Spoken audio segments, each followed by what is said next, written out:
There we go. Okay. Hey, everybody. Thanks so much for joining us on Genius Wednesdays. This is an incredible day to where we get together some of the brightest minds on the Coin Genius team and also invite some folks that aren't on the Coin Genius team, but are also looking at the markets from a different vantage point, and they're going to start contributing to the conversation that we have led by Steve Kwan. And with that said, I'm going to go ahead and pass it to Steve to kick this thing off. Thanks, everybody, for joining. Okay, hi, I'm Steve Kwan, and I guess I'll start with many of the Coin Genius team has heard my major macro themes, not only having to do with blockchain and cryptocurrency markets, but more seasoned markets as well, namely equities, currencies, and fixed income. Or I guess in the EU, it's fixed loss since they're at negative interest rates. But today is actually an interesting day where at approximately 7:30 rather, Chicago time, Bitcoin dropped about $500 in 2 minutes. And there were a couple reasons that the media or many, are led to believe.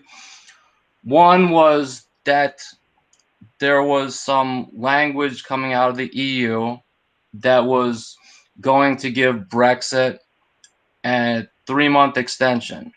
Now, mind you, this was all talk and nothing is finalized yet. There was also a gentleman named Mark Zuckerberg in Washington talking to members of the government, and from what I read, I wasn't there obviously, he kind of got grilled and was put on the ringer, basically saying, so Libra and cryptocurrency want to become the world's reserve currency. And I guess without rambling, I don't think there's a few investments, i.e. Bitcoin, or what we in Coin Genius would call the commodities.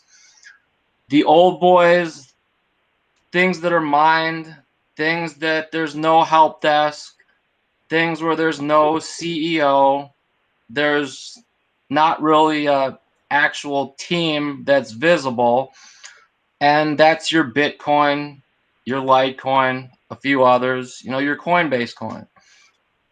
And I guess the major blockchain theme, sorry, Jeremy, if I'm going like way back, I'm just kind of starting it off from where my brain goes. No, it's fine. The blockchain, oh, sorry. No, I was just going to say, this is actually a good point to just set the tone. There's going to be some macro themes, and Steve, maybe you can lay those out, that we mention. And this is something that we're tracking internally. We're going to integrate into the site as well. But these macro themes are things that Steve has defined as things that we have to pay attention to, and things that have really determined where the price of some of these assets are going. Like, there is a direct correlation. So we'll continue bringing these up probably at the beginning of all these meetings moving forward. And Steve can basically give an update as to how those things are playing out. And then we'll get into more specific topics in a little bit here. And then just one more point of clarification. For anybody else on the phone, between Steve and our guest, Matthew, oh gosh, Shellhouse,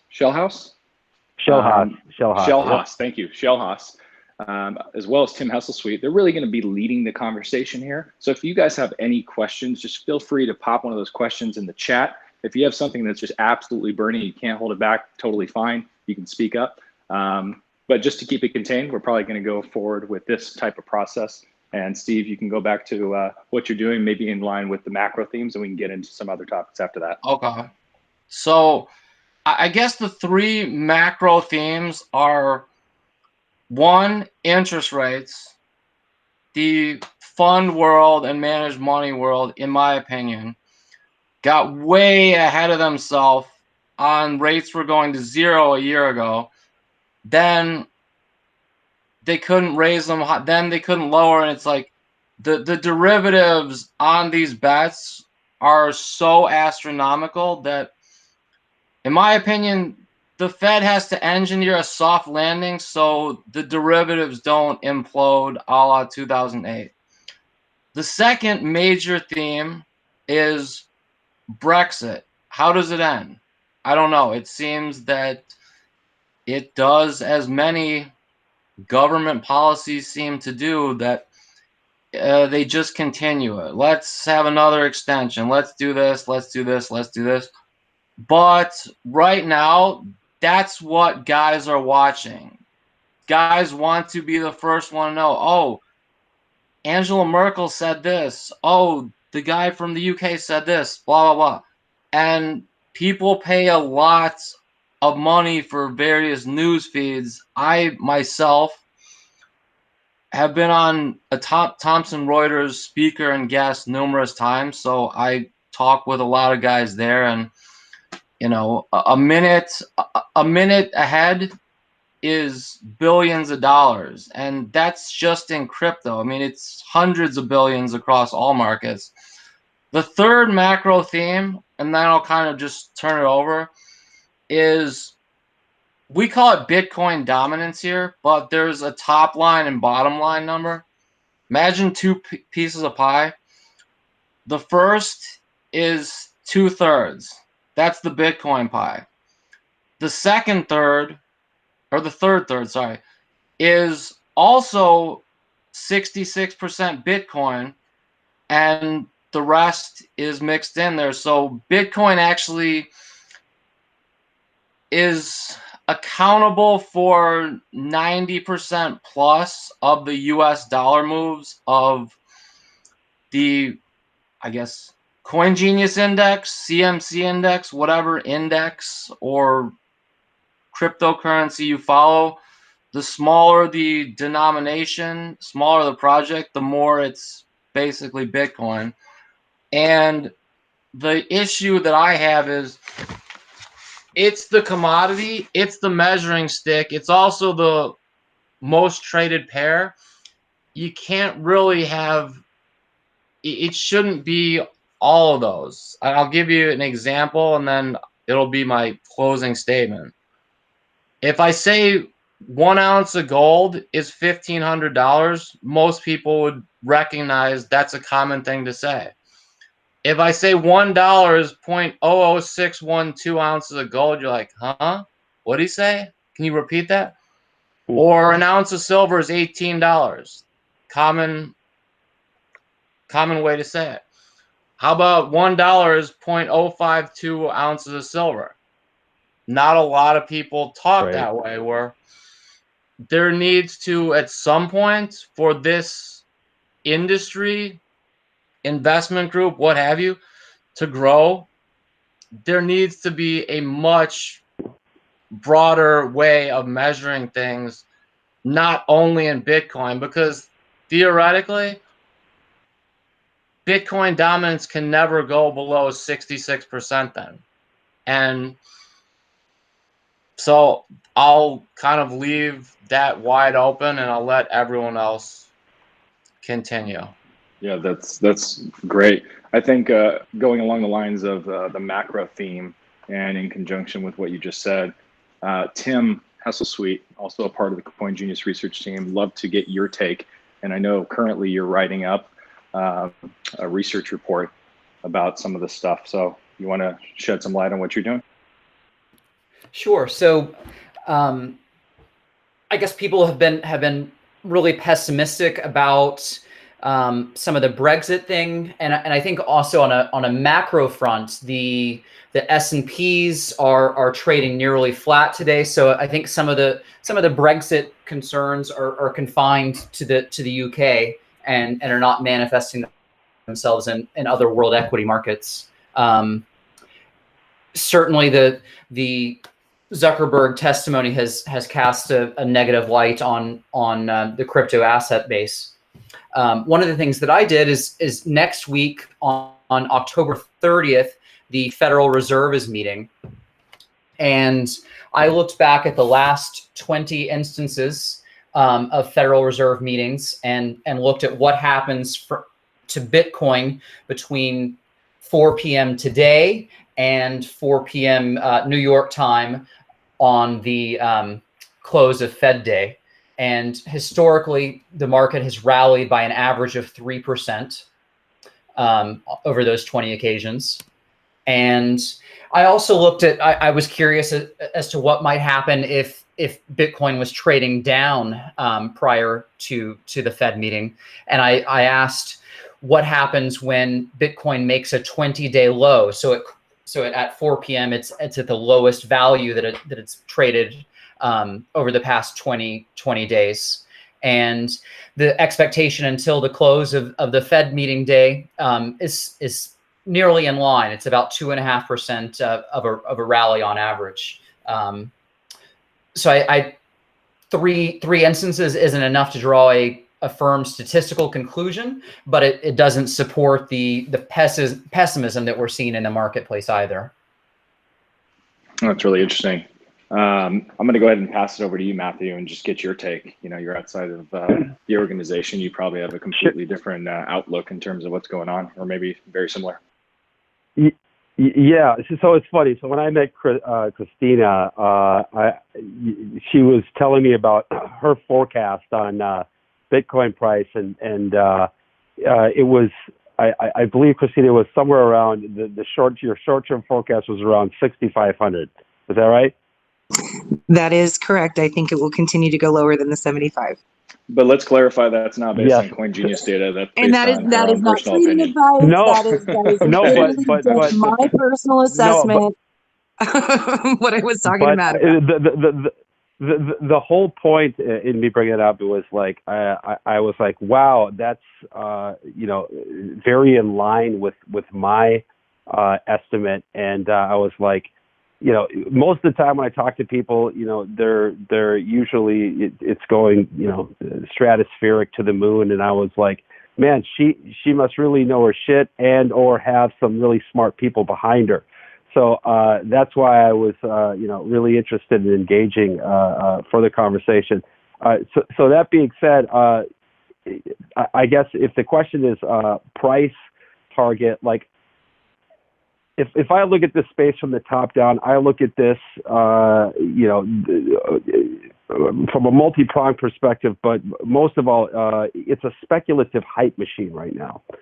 So because there's such a small user base and the market capitalization is just a few $100 billion, this is really a sentiment headline risk-driven market. So today, if we look at, Mark Zuckerberg coming out, talking about Libra, my takeaway from the interview was that he gave himself an out where, he was pressing it, shaking the pom-poms for it, but, he basically couched his exit with, look, we're not going to move forward with any further development if, U.S. regulators don't approve that. Add on top of that, you have, Jamie Dimon, who's, one of the biggest Bitcoin or cryptoverse haters out there, adding insult to injury, basically saying in headlines, Libra is a neat project, but it's definitely not going anywhere. So if you take, the CEO of the biggest, social network in the world, giving some kind of muted optimism, but people who are kind of traders in the space know that the news wasn't good, coupled with the biggest kind of banker in this space putting the kibosh on sentiment. This is the kind of risk event that we see. Take liquidity out or money into stablecoin right now.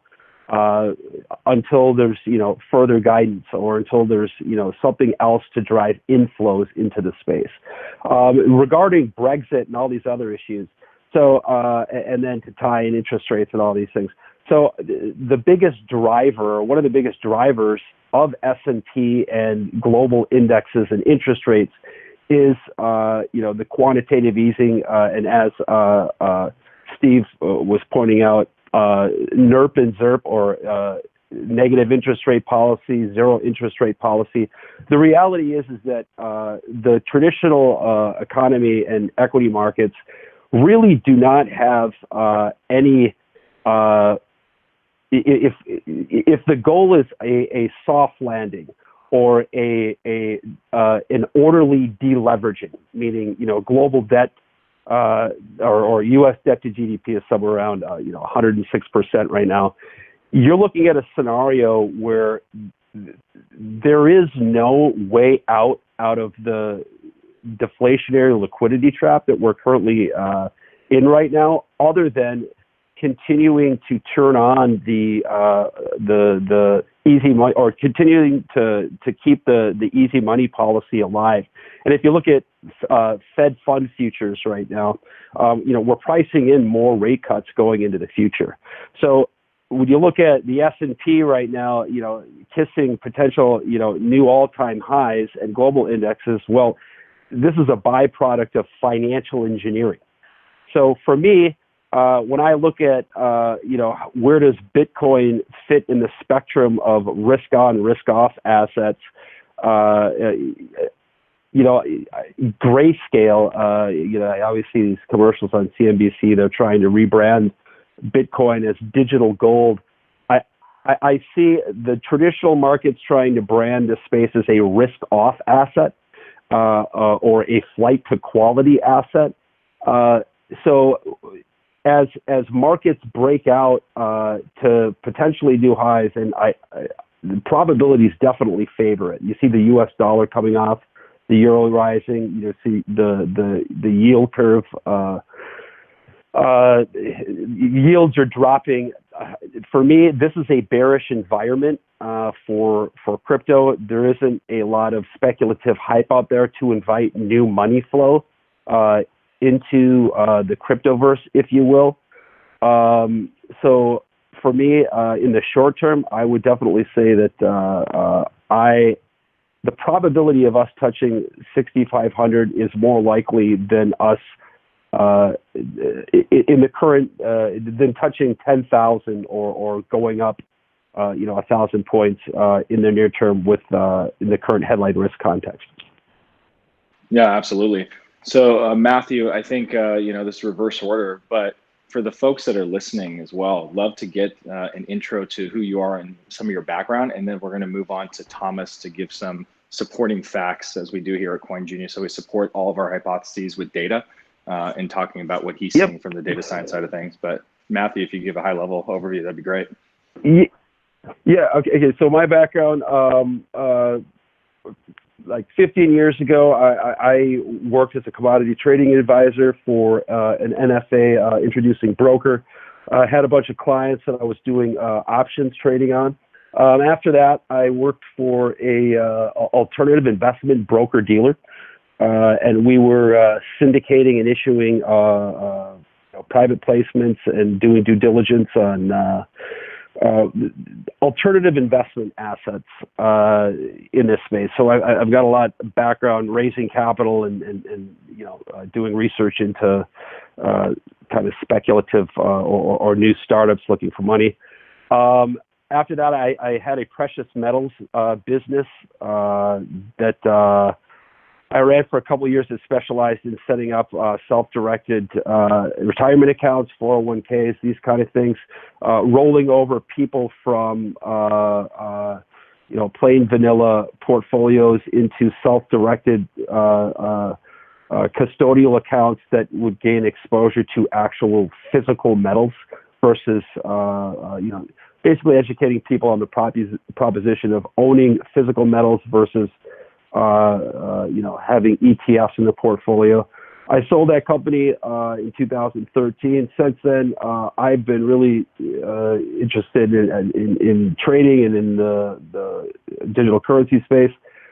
I invested in the DAO ICO, which was, I think, the first or second after Augur ERC20 token on the Ethereum blockchain. And I'm currently enrolled in the Chartered Market Technician curriculum. I'm on level 3. I take my test in December, and then I work with a company called System 9.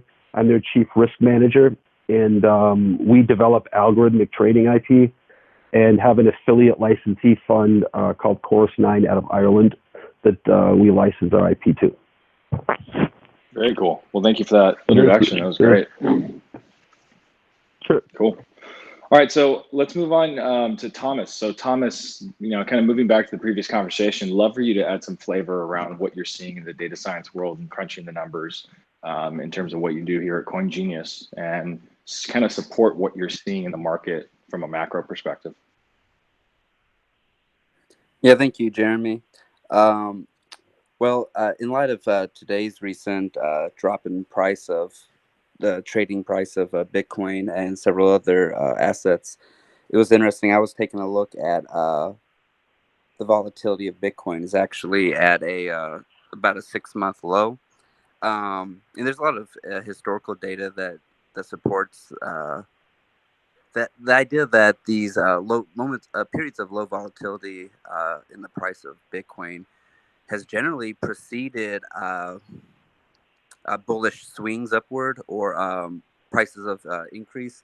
So, we're talking about whether or not we're going to view Bitcoin at 10,000 or 6,500, that sort of thing. The market sentiment in regard to indicators is neutral really at the moment. There are some indicators that are pointing toward an upward price movement, and there are many indicators pointing that there could go down, which is not very helpful in many ways. But I'm really interested, particularly in what's going on in terms of the Bitcoin network, like underneath the hood. So some of the things I was looking at just recently this morning are some of the blockchain statistics, which have low in the last 7 days hasn't changed very much. I mean, so I think it's active addresses with Bitcoin, the 7-day average, it's down 0.5%. The number of transactions are down 0.3%. I think the hash rate is almost down 1%. Revenue, interestingly, mining revenue is down about 5% in the last 7 days. But so I mean, I think we can really expect what's going to be.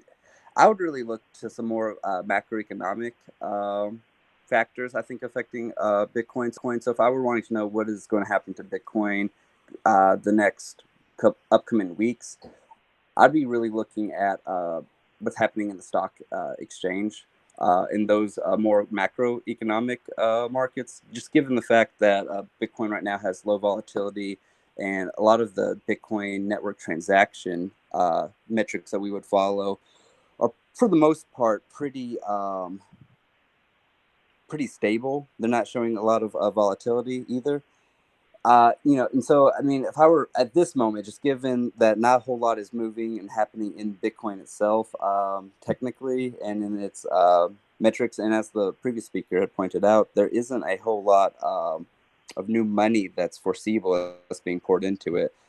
I think what's the largest driver of Bitcoin movement is potentially upstream in terms of the stock market. So I'd be really interested to look what has been the most recent correlations between NASDAQ, some of these major stock exchange indices. And even if I'm looking, and most recently, so I'm taking a more 4 to 8 week view, what has been driving movements in the stock exchange. My understanding has been that sentiment, for the most part, has been something that's been really affecting the movement in the stock exchange. So, everyone's been talking about Brexit. But for me, that's where I stand, is that for the preceding few weeks and the upcoming weeks, what's mostly been affecting Bitcoin has largely been more macroeconomic factors. Interestingly, was it 2-3 weeks ago, we saw a sudden drop in the price of many assets. I believe it ranged from 10 to 25% across the top 20. A lot of speculation went into what caused that sudden drop. Was changes in miner activity. We were looking at there's a sudden drop in hash rate and in mining profitability. There was a huge drop off in miners, which caused a dramatic, irregardless of any macroeconomic movement, it seemed that was driven mostly by the Bitcoin network. I completely agree with everything you said. Can I chime in? Oh, please take it away. Okay, so two factors. One, yeah, I agree. Right now, the global macro environment or the traditional market is definitely put a kind of gloomy sentiment over the ecosystem right now. But two, what you're talking about with mining, I recently heard that I think the majority of the new miners that have come on the S9, the average break-even cost is around 8,000 for these new S9 miners in Bitcoin. And I think you could attribute, the big fall off in mining to the fact that the break-even costs for miners we're now, I think the spectrum is somewhere, the majority of people, depending on electricity, is somewhere between like 6,000 to 8,000. And yeah, I think that this is going to definitely affect the speed of the network. It's kind of interesting. Like I was looking at some statistics recently, which concern me. I think everybody's looking forward to the halving that's coming up in 2020.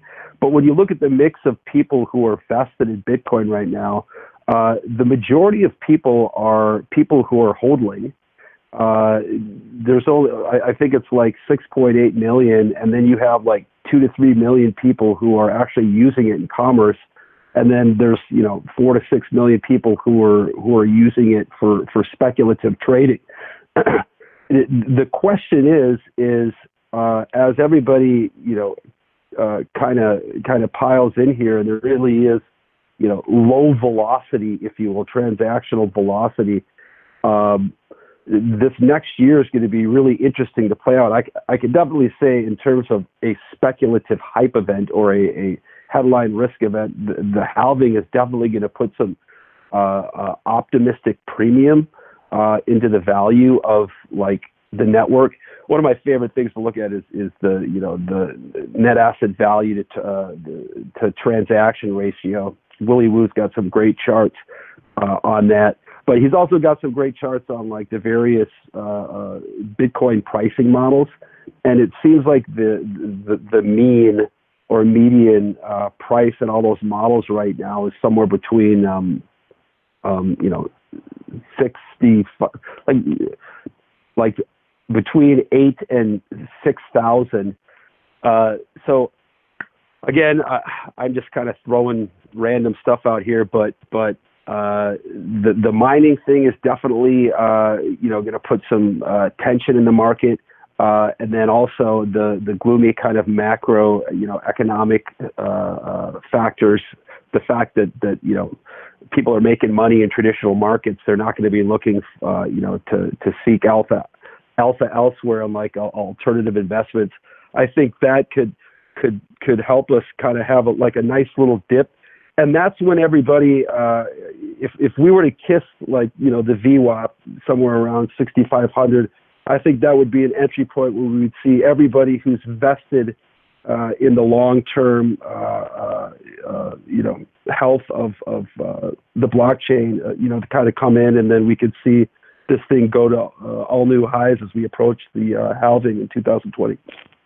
I 100% agree in the sense that that's what I think we're all thinking, but just being in the industry now for maybe 2.5 years or so, the one thing that I've noticed is that anything that we assume is going to happen, pretty much the opposite will. So take that with a grain of salt, but it's really true. These guys are getting smarter and smarter every day, and so are their bots. Exactly. Like so George Soros in his book the Alchemy of Finance, had a great statement where he basically says, discount the obvious and bet on the unexpected. So, in taking into account, we have all this kind of dead money that's out there looking for the next round of capital inflows, just hodling, if you will, and using the PR machine known as cryptocurrencies to kind of draw people in. My question is, what is that? What is going to be the next public onboarding system, if you will? What's going to make the network more frictionless to bring people on? And then, I don't know, for me, trying to figure out is the halvening already priced in? Is it not? And then the next question is once the halvening happens and the inflation rate drops, do we have enough transactional velocity, or is there enough incentive on the chain to maintain, for miners to maintain the integrity of the system? These are all, known unknowns that lead to other unknown unknowns. So Matt, I have a theory about that actually.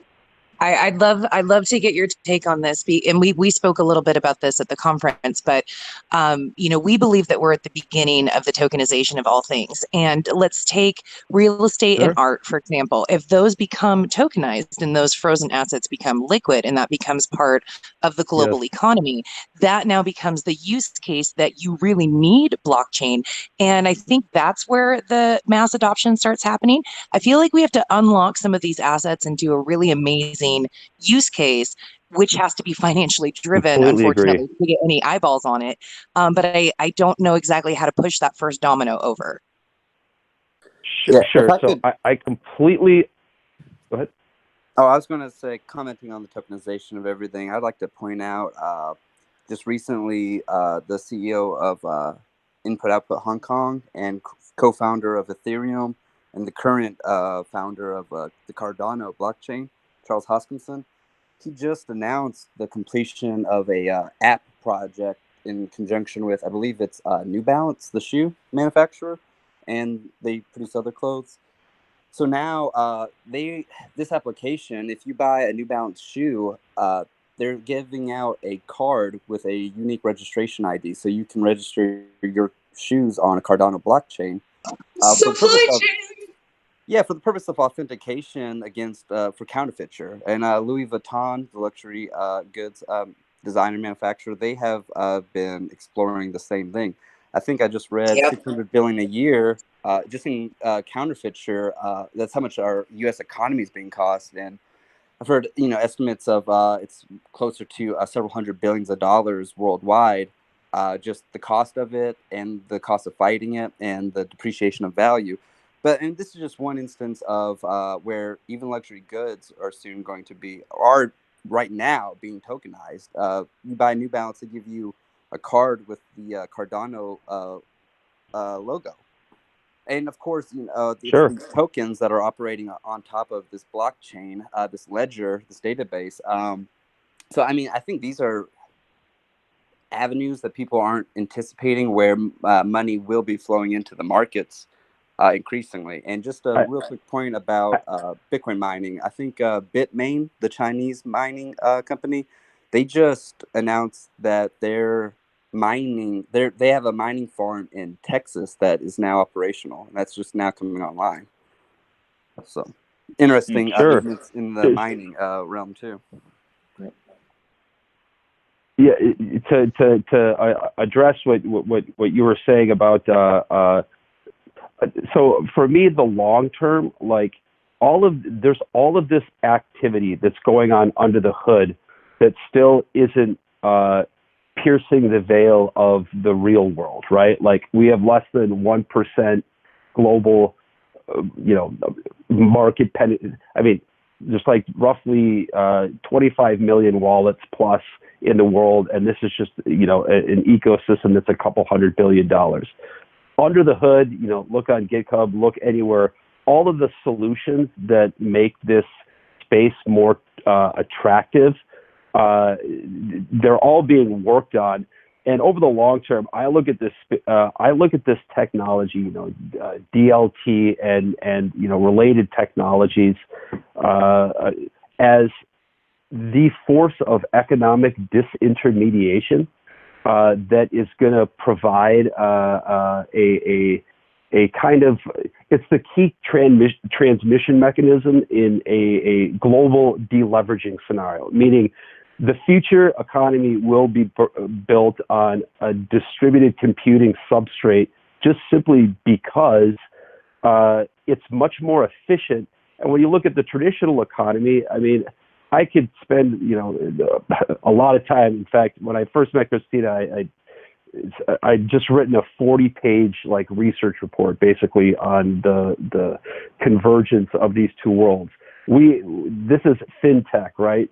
It's financial people and technology, and as these things evolve, we're going to get more CryptoKitties events. You know, we're going to have more, exogenous technological innovations like stablecoins, bringing in more money. The whole key is like, we know that's going to be happening in the future over the next year or two.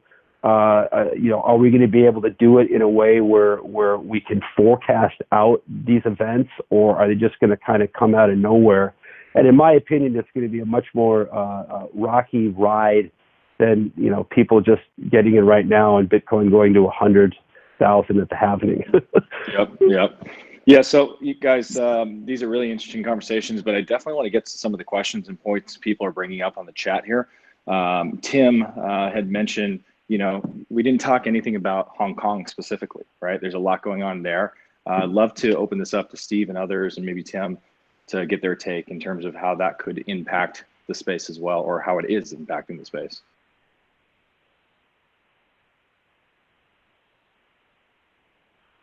If anybody has any flavor there that they want to add, feel free to jump in. In previous conversations, we had indicated that there's a flight of cash in the form of Bitcoin coming out of Hong Kong, and I would assume continues to do so, and that was having a direct implication with regards to how that transacts with the pound, with the sterling. And you know, as we hear them continuing to go through these demonstrations and so on, and the tension continues to rise, I should think that would have a lot of impact on how that money transfers and what that means to the marketplace. Yeah, and I think they even put a transaction limit right on ATMs in Hong Kong as Correct. well. So I mean, that's correct. You know, people are not quickly becoming unbanked. That's the wrong word, but just not able to access their own capital in a way that is efficient, right? So what do they turn towards? Any thoughts on that from anybody on the panel? I hate to continue to speak if anybody else wants to say. Please do. Well, if I can comment on that, you look at the last time there was a huge spike in you know, we're basically we had a big parabolic move this year where you know, Bitcoin peaked out just under 14,000. Literally, you can time that peak to when Trump and Xi Jinping met that day. So when you're talking about like the correlation to China, I mean, this is all about China. And this is all about like global macroeconomic trends. And, you know, it's funny, the Chinese government does issue capital controls and tries their best to stem capital flight out of China. And, you know, the first way that they were trying to do that was they were trying to raise the overnight you know, borrowing rate on the Hong Kong dollar to just obscene levels. So if you were to transfer money into an account or out of Hong Kong, you know, you'd get dinged with like, you know, huge penalties.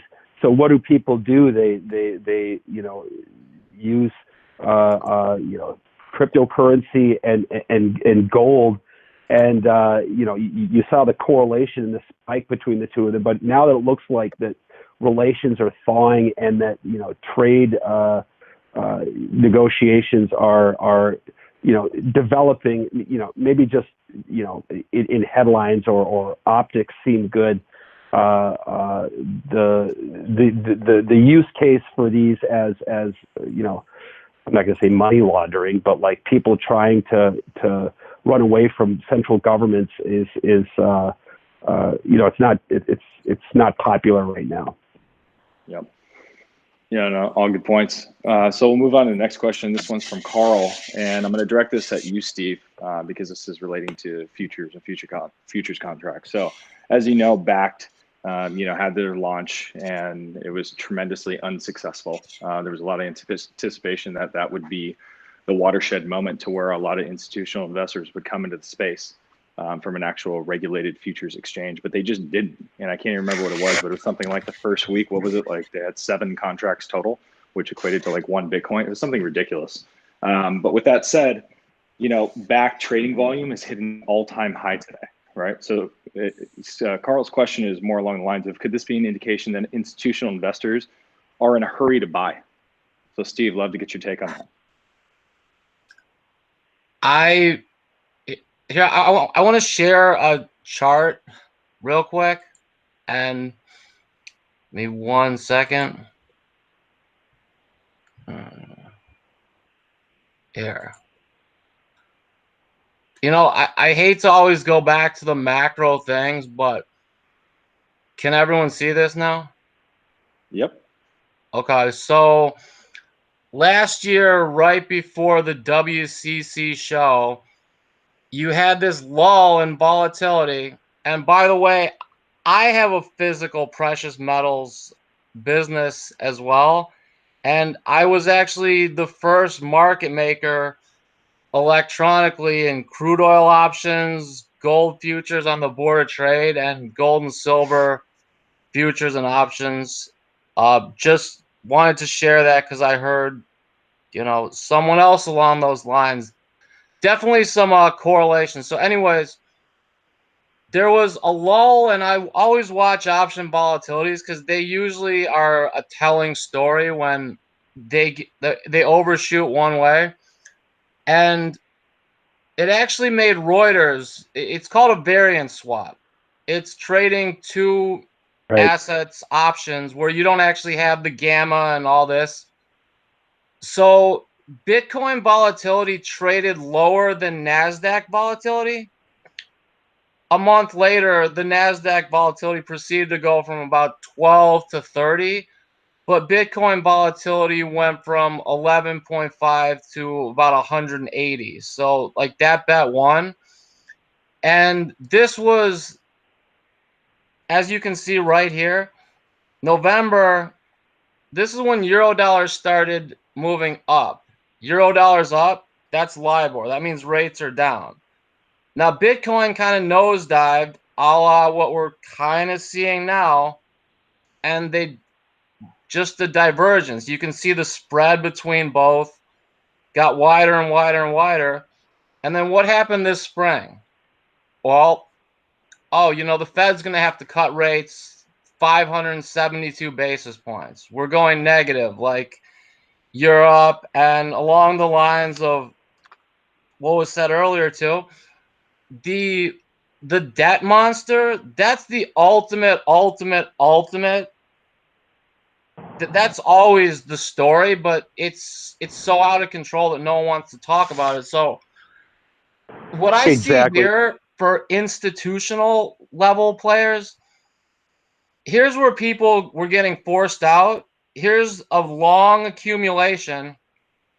Now here's where the news starts to be like, oh, we got to buy something. Oh, Bitcoin looks good. But when I start to see this congestion again right here. Steve, if you can just call out the date, so for some people that are listening to the recording, they might not be able to see the charts. Right. That'd be great. So I'm going back to October 1st, 2018. I'll just quote it as LIBOR for lack of a better term. LIBOR was 3.2, 320 basis points. and it's ticking, doing nothing, doing nothing, doing nothing. All of a sudden, LIBOR starts decreasing, but Bitcoin starts decreasing too, i.e. Eurodollar futures. This happened November of 2018. There was also an event where this was the Bitcoin Satoshi Vision fork, and I think there was, I'm not too good at all the mining stuff, but if I look back on this date, this was a huge event because I think the miners went to like war with each other, where just started dumping each other's coins, and that was kind of the beginning of Litecoin heading to 20. This, and rates continue to decrease, but no one wants to pay attention to crypto because who would want to buy Litecoin at $20? I mean, it was going to zero, right? Who wants to buy Bitcoin at 3,000? It's going to zero, right? But they all loved it back in the summer when it was 13,000. Guess what? You can see here they stopped moving together. So that congestion area, that's kind of when the long only crypto trade, at least in my book, that's when you had to start adding some shorts to the portfolio. You know, where that's, you hear me talk a lot about spreads, like long, sounds crazy, but long Litecoin, short Bitcoin, long Ethereum, short Bitcoin, long Ripple, or long a basket, where at least you have some coverage on the downside. Now, to answer Agreed. Jeremy's question, regarding institutional investors coming, well, since no one's talking about it and we seemingly are going down but not really breaking below the range, and there was another commonality. I heard someone say 6,000 to 8,000. That's, I think I've been saying about 7,500 to 8,500 was the bunched up area. So you have, Bitcoin is the only one that has futures. That's, I guess Ethereum's now recognized by the CFTC too. But unfortunately for all the alts and small projects, people come to Bitcoin first. And that's why you see, oh wow, Bitcoin rallied $500. And I can look in the other markets, which I've helped a number of projects at time to time, because when you see Bitcoin rally 500 and Ethereum still offered at the same price, I would rather put that spread on and be wrong on a spread than have no coverage at all and just end up being short Bitcoin or long Bitcoin. So the institutional money is kind of bidding slowly underneath, at least the people I've taught. I mean, obviously I don't know everyone, not even close, but they're in that accumulation area of a 6 handle, 7 handle, maybe an 8 handle. And you'll see it actually pick up with trend followers above 9,300 when, here, I'll try to zoom this out, but right, yeah, you need to break the other, you need to break the other end of the range now. So 8,500, you'll get more long people piling on, and then history just repeats itself and repeats itself. But this was my main driver on being long Litecoin, Bitcoin, Ethereum.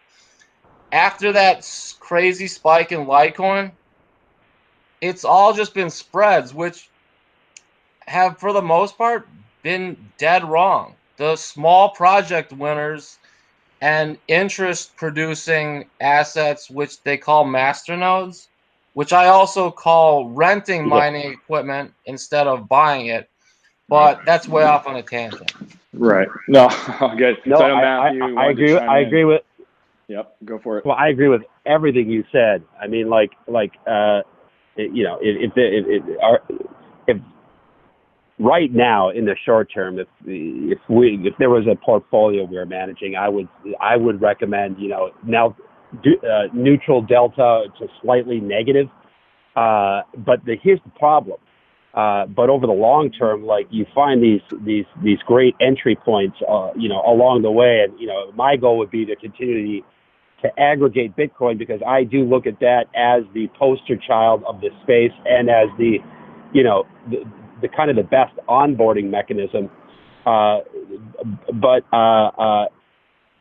the thing is institutional money can't enter right now because of archaic laws. So if you think about it, yeah, you can short Bitcoin futures and hedge out risk on the downside with that. But having a diversified portfolio where you're able to go long, short, and by the way, I mean, as we know from futures, it's guys who just trade one contract or going long and short. I mean, that's not a way to make money unless there's some event driven strategy that you're following. It's to trade spreads. The thing is you can't go long short these different contracts, because no U.S. people can trade Deribit. They can't trade on BitMEX. They can't trade on things that can give them the kind of access they need in order to do that. And that's why we get these huge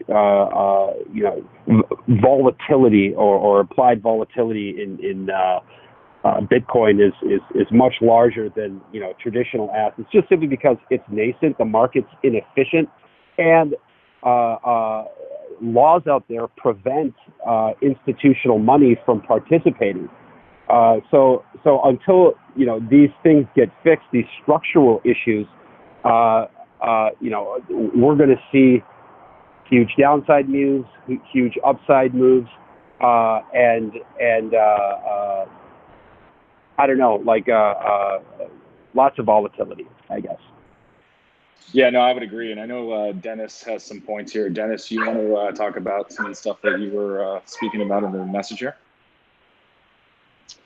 Yeah, sure. I was on the phone to somebody earlier today talking about just the value of Japanese assets. I mean, given that historically and traditionally Japanese savings rates are well above 50%, very different to what we see here in the US.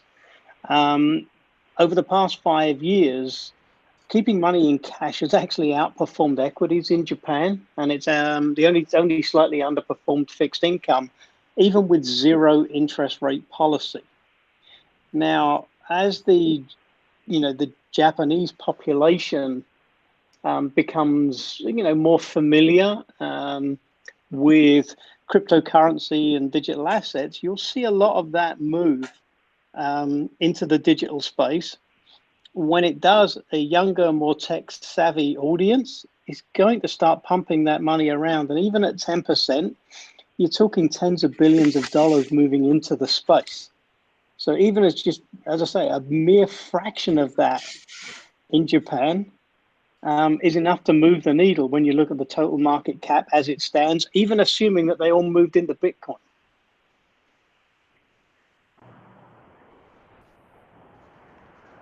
Yeah, really interesting point there. If you want to talk about Japan and their currency, so their president, right, or Prime Minister Shinzo Abe basically ran on squashing the value of the yen to kill the carry trade. And they have a population of youth there that's shrinking. I mean, in 30 years, the population is going to shrink by 30% because they have 250% debt to GDP. So when I think about these things, and if we go through a long recession, where is the youth, in a system that has an unsustainable, basically policy and regime? I see this as the space where the youth of today, who are completely disenfranchised from traditional markets. In fact, in the U.S., 86% of the stock market is owned by 10% of the population. What, talk about a primary driver to this space, in 5-10 years out. How can anyone expect the youth of today to maintain the integrity of systems that they have no participation in? So for me, looking out, Exactly. So when you talk about Japan, I mean, like literally, the yen was trading at ridiculous highs before Shinzo Abe, came into power, and since then it's dropped significantly. But when you talk about like savings rates, when you look at velocity of money, I mean, that is the biggest problem in the economy today. If you look at the U.S., the U.S. Fed pumped $4 trillion into the system. When you look at M2 velocity, or the velocity of that money is not moving around the system. In fact, all it did was give a lifeline to a lot of businesses that should have went bankrupt. The same is going on in Japan. The size of their injection and the size of their quantitative easing program is 3 times the size of ours, and their economy is a fraction of the size of ours. So taking those things into account, the current system is insolvent, if you will. The youth are disinterested in traditional markets, and all of the innovation that's happening is happening in this space. The question is how quickly can the innovation occur to offset a forthcoming recession, which, if you look at history, there's a thing called the long-term debt cycle that Ray Dalio talks about. And we're literally at the end of a long-term debt cycle where there is no way out other than there's no productive base means or there isn't. We're out of financial engineering schemes to continue to kick the ball down the road. These issues that are plaguing the global economy are going to have to be addressed. And I see this space as the beneficiary of its downfall. Well, guys, unfortunately, we're out of time now, so we're going to have to wrap up this episode of Genius Wednesdays. Thank you again so much to Matthew and all the other folks that contributed today. Jeremy. This was a great conversation. Jeremy. Steve, do you have a final thought? Actually, it's a final picture, since many of us, and this is not crypto related, it's actually precious metals related. You hear the dollar's lost its purchasing power and all this. I'm just going to share this screen and you guys can see real quick something. Just look. I think you can see it now. Let's see. Do you see what this says? We don't see your screen, or at least I don't. You don't see my screen. It just says S. Steve Kwan. Oh, present. All right, let's try again. Oh, your entire screen. Okay. All right. How about now? Can you see what this says? Coming through. 1897 $1, also known as a Morgan dollar. It was 26.7 grams of 90% silver. So that's $1. Now I want you to look at the year here. 1897, Japan, 1 yen, 26.96 grams, 0.9 silver. So they had the exact same amount of silver in it, and they were equal. You could trade one, weight for weight. So that's actually a true destruction of money. The dollar losing, sure, that's bad, but this, ever somebody says the dollar's weak, point them to 1897 Japan and dollar, and then see what's weaker. And that's it. That was his mic drop. Thanks, guys, for. Yep, Thanks, Steve. No, hey, and thanks for letting me participate in the conversation. And my apologies if I was running my mouth too much. No, Matt, this was wonderful. Thank you so much for being here. This was so much fun. It was really great to have you be here, and I know how discerning you are for things. So to hear our team give their analysis and have you go, I agree with everything you just said, was epic for me. So thank you for being here. Absolutely. Awesome. So, guys, next week we'll probably get into some interesting things. We'll continue the macro conversation as that plays out, but also very interested in diving in to see what opportunities exist for people out there. What should they be looking at? What trends are you seeing that others might not be? So we'll get into that next week. Thanks again, Christina. If you could stop recording now, that'd be great so I can make a statement.